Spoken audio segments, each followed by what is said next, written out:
Last time you left me alone. I won't let that happen again. She said with an unwavering glint in her eyes. I didn't leave you alone. You were crying for someone else. He said in a bitter tone. It's just a misunderstanding, Yu Yen. You're one of the two people for whom I ever shed my tear. Why don't you believe me? She tried to convince him. One of the two. So there is still one more person. He looked at her suspiciously. That person was my master. Tsang Shui looked at the floor as if she was hiding something from him. I really can't handle your lies, and you, saying that he kicked the floor beneath him and jumped to the side from heaven's staircase. Meng Long started falling down at an incredible speed as he had planned to reach the ground level before others and avoid the blonde-haired girl who he thought lied to him. However, a wondrous sight all participants of Tianhai's trial got to witness, which almost took away their breath. A beautiful figure was chasing the young boy in the air as if they couldn't be separated. Tsang Shui jumped right behind Meng Long as she was resolute to accompany him to death. Her face was filled with serenity as if she didn't regret her action of diving for him even a bit. Tsang Shui caught him in mid-air and embraced him, wrapping her hand around his body. An aromatic scent of rose invaded his nostril. Meng Long's head was placed in her well-endowed bosom as a soft sensation felt on his face. They were both falling down towards the grassland at an incredible speed while their head was pointing in the direction of the ground. Why can't you leave me alone? He said in a complaining tone that was mixed with confusion. Because I love you and I know you're just mad at me for a little. Would you give up on your Binger if she gets mad at you? She asked in a sweet voice as if convincing a little child who was throwing tantrum at his mother. He thought carefully about the words she spoke and understood Tsang Shui was right. Meng Long wouldn't give up if one day his Binger became mad at him. Why do you have to follow me to death? What if I am really planning to die? Don't you have to defeat Shilong Temple? He couldn't understand her actions at all.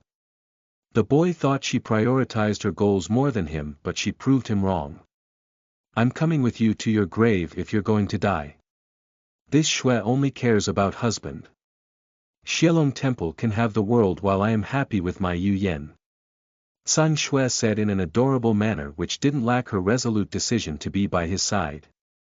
Anyone else would have fainted from the terror, but for her, this was probably the best moment in 2 decades that she lived without him, as the blonde-haired beauty had hugged the boy in her embrace whom she treasured more than her life.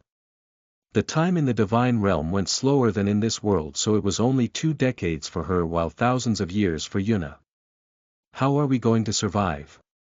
Did you have a backup plan before jumping down? Meng Long asked her to see if she had any way to survive, because what she did was insane. Nope.